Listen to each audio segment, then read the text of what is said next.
everybody, how you going today? It is so good to see you. Thought I'd get outside because we've got a bit of sun here in the middle of winter. It's actually a rather mild 17 degrees Celsius. That's pretty warm for the middle of winter, and we're going to drop below 10, maybe around 10 this coming week with some rain coming. So good opportunity to get outside. Today I want to talk about all of the announcements. We're going to call them announcements. Second raft of information that's come via Nikon rumors by way of a Nikon presentation. Nothing formally announced. So at the onset of this, I just want to say to everybody, look, we do need to take all of this with a grain of salt. But what this is from Nikon rumors. They have allegedly got some information from an internal Nikon presentation to the team, to a team. Great. So it's on a rumor site and it's an internal presentation. None of this is formal, and that's fine. So if you watch this video with that being the context with which we are talking about this, then we're all on the same path and we know what we're talking about. From there, I think all the information in here makes sense. And I think it also makes sense that this is a leak. This is a leaked information. I think one of Nikon's things that they struggle at the most, because they're such a formal and proud company, I think, is their messaging, getting their message out and letting us know, yeah, this bit of what we're doing is really awesome, and this is what our plans are. Now, some of this happens because of, I think, the nature and the style of the company, and some of this happens due to competitive advantage. You don't want to let your competitors know too much about what you're doing. So you end up getting stuck between a rock and a hard place. But if you can get information out there in a kind of informal way that lets the world know what your plans are without actually formally stating it, then we kind of know and we don't know, you know? I'm of a belief that most of this information, or all of this information, is going to be Nikon's intention. And I think there's a heap of really interesting stuff. Some of it follows through into the recent conversations that I've been having over the last couple of weeks about the importance of video and the future of DSLR, so on and so forth. There's lots of good stuff, even talking about the firmware updates of the CF Express for the D850, D500 and the D5. There's lots of little bits in here. Interestingly, so much of this information is lots of little bits and pieces that we're all interested in to make up a bigger picture of really what this channel's been talking about for a year or two, where Nikon's heading and what their intentions are. So let's dive in, shall we?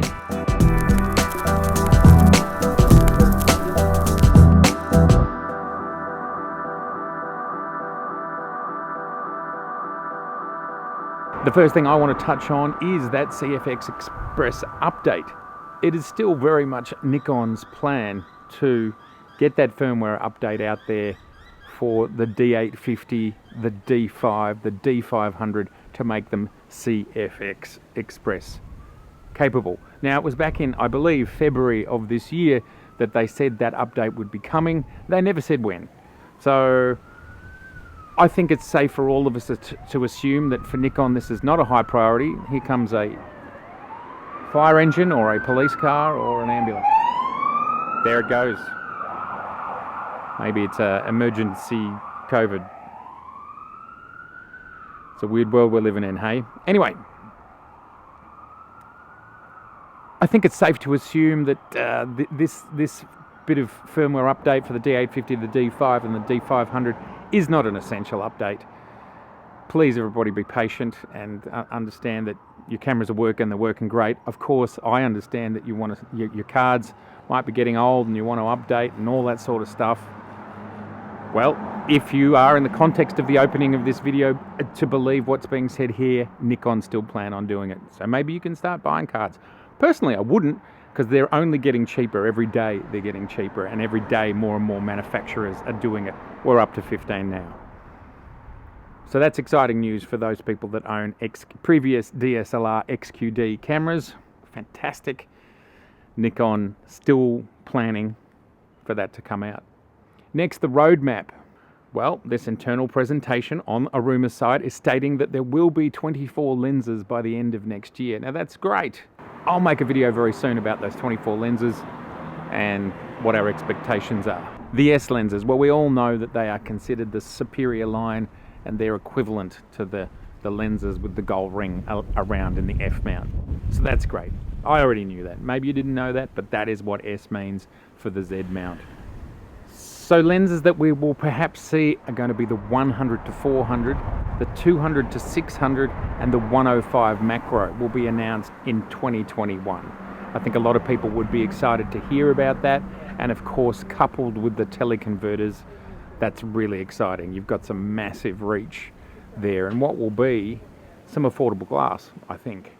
This leaked internal presentation also states, for the second time that we've seen in the last 30 days, that the 70 to 200 2.8S Z lens will come out at the same time as the teleconverters, and that will be at the end of August or the start of September.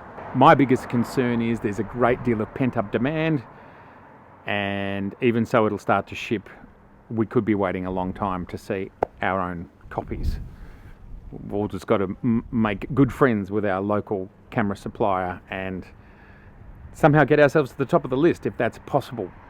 But I think it'll ship. It'll just be, have they got 10,000 or have they got 50,000? I hope they've got 50,000.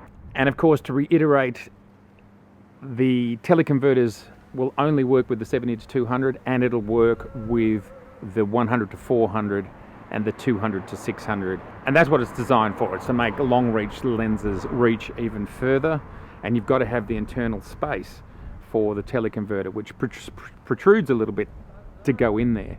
Now, talking about the 14 to 24 2.8 that we also expect to see out by the end of this year, completing the Holy Trinity before the end of 2020. This lens actually has a third control ring on it, which you'll be able to designate to aperture or ISO, various other functions. So that's interesting and that's fun. I'm really excited about this lens.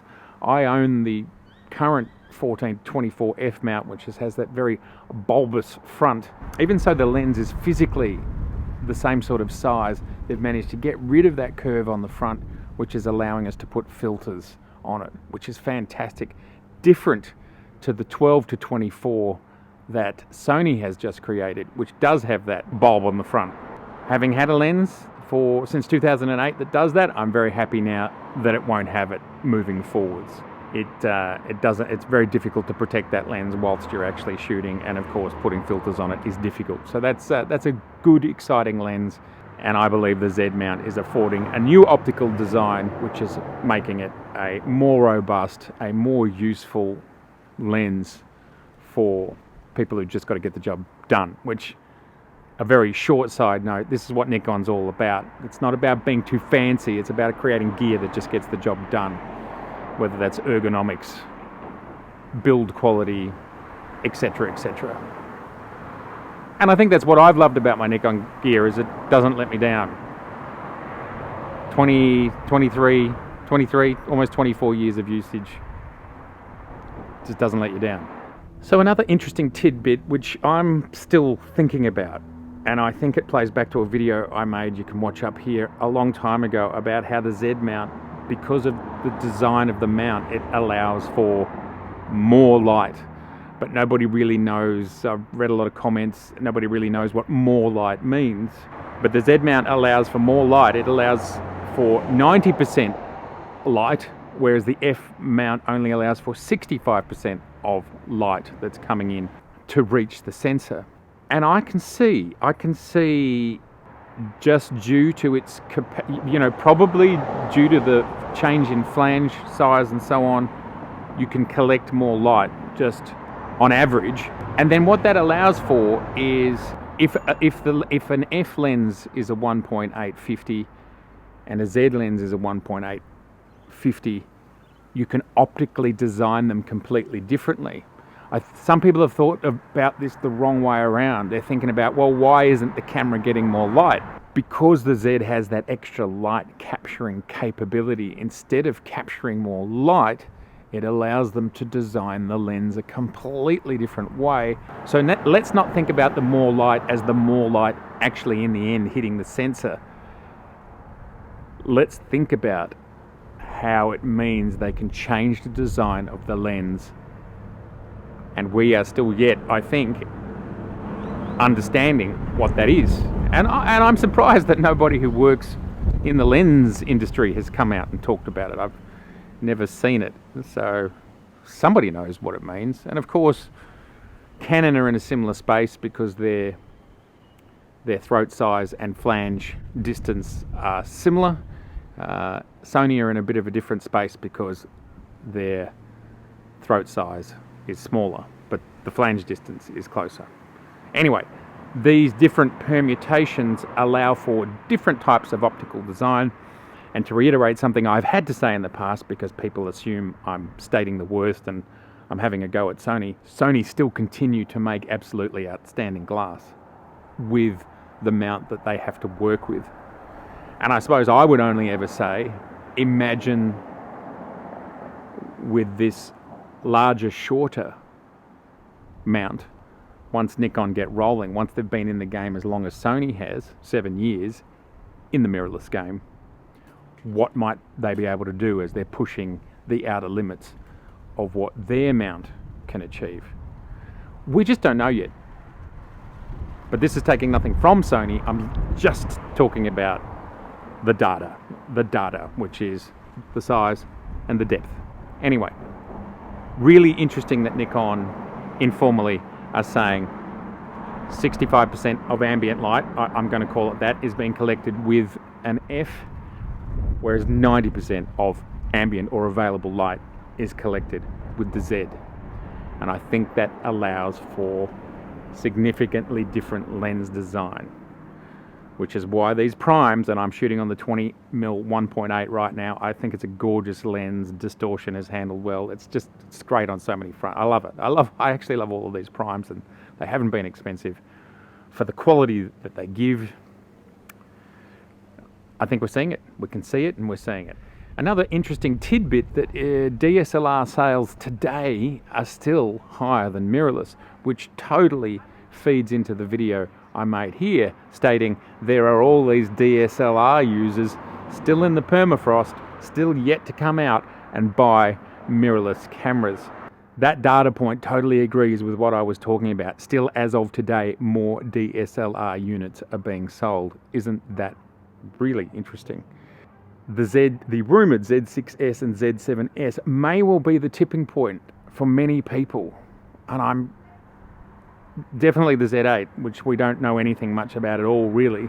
But these dual card slot cameras, the Z6S and the Z7S, with perhaps improved in focus, better video chops, etc., etc. I think there's going to be suddenly, and when the 70 to 200 2.8 drops, there's going to suddenly be a bit of a landslide, I think. And on the note of talking about support for DSLR and the ongoing DSLR community, Nikon are stating that they will support the DSLR at least for the next 5 to 7 years. I think that's fantastic, and it would say to me that we will have a complete lineup of mirrorless bodies, all the way from the ultra-fast D500 or D5 style unit within the next 3 to 4 years. Perhaps sooner, but at the latest is what I'm saying there. And another massive point, which dovetails into a video that I just put out last week. Nikon had a focus group, and in that focus group they talked to people, DSLR and mirrorless users, about what was their video usage. We'll just wait on this motorcycle.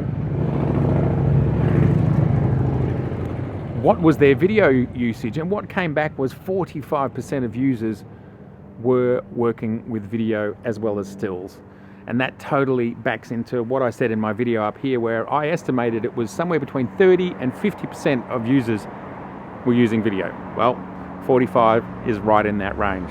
So video will be an ever-growing market, and might actually pick up if Nikon do some great moves in the Z6S and the Z7S. If they do some good stuff there, we could see we could see perhaps Nikon picking up some video people. The area of events is a massive area, and it's an area that will never go away. People are always going to have birthdays, they're always going to have weddings, and there's always going to be functions of some type. And this is a massive, massive, massive market. But you think about the number of people on the planet and how many weddings there are every day. I'll see if I can find some data on that.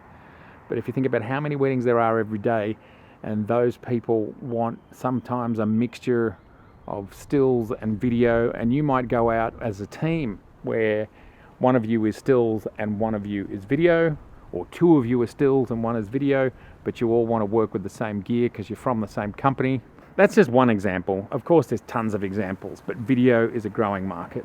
Another little interesting tidbit is the new ENEL15C battery is going to give extended battery life to the D850, the D750. It's a higher capacity battery, so that's really exciting, that you don't have to do anything except spend $50 or $100 depending on where you are in the world. You buy a new battery and your camera's going to go even longer. What's of great interest to Z users, Z6 and Z7 users, is will it have any impact on us in battery life, and will we be able to use the camera whilst it's on and charge as you can do in the Z5? That hasn't been addressed. My guess is no, because we haven't heard about it. But maybe there's a firmware update. Again, it's not one of those critical things, is it? Now, Nikon have said this, and I think it plays a little bit into this video that I've made here, that to reiterate, the second card slot turned up in the Z5 due to consumer demand. So the fact that I've heard this twice now says to me, and I've heard it in a formal Nikon announcement for the Z5 and again here in this data. They were very happy with XQD CF Express. They believe in it. They're very confident about it.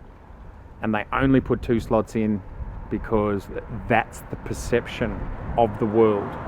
Because why would they repeat this both formally and informally, that it was consumer demand? I know some people think Nikon is a very arrogant company, but they are not going to go out of their way to create a platform that is detrimental to any of their users. I would love one day for someone from Nikon, a technician whose job is to make sure our photographs never get lost and they work on the I/O and the programming of memory cards, to sit down and talk to us for an hour about what is the difference between a CF and an SD, a compact flash and an SD card, versus an XQD. What is the difference? How does it work? How does the bus work? How does the checksum work, etc., etc. Beyond my pay grade. And I think Nikon are very clearly stating that they were confident with what they were doing, but consumer demand has forced them to go 2 slots.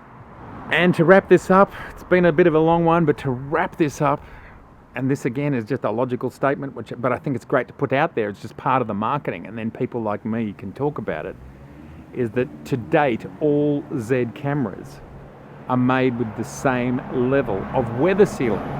So even the Z50, which is super affordable, is made with the same level of weather sealing as the Z5, the Z6 and the Z7.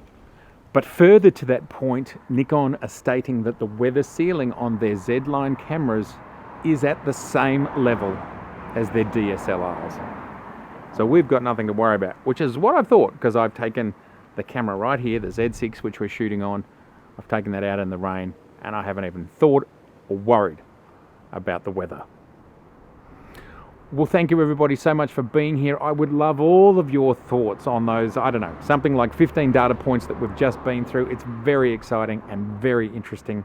Please tell me what you think. I think it's all good, positive news, and I do think this is Nikon trying to talk to us in sort of a town hall style. If this is your first time here, it is so lovely to meet you. Hello. Please subscribe if you'd like to see me again. Please share, makes the world smarter, and please like, it's very helpful. Just give it one of those. All right. And if you'd like to watch over 200 episodes, more stuff, click down here on the Irwin Photography, and I will see you. I will look forward to seeing you very soon. I've been doing this for a while out here. The sun's going down and it's starting to get cold. All right. I'll see you soon.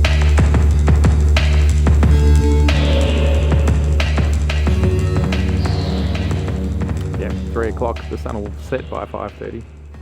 That's winter for you in this part of the world. Ciao.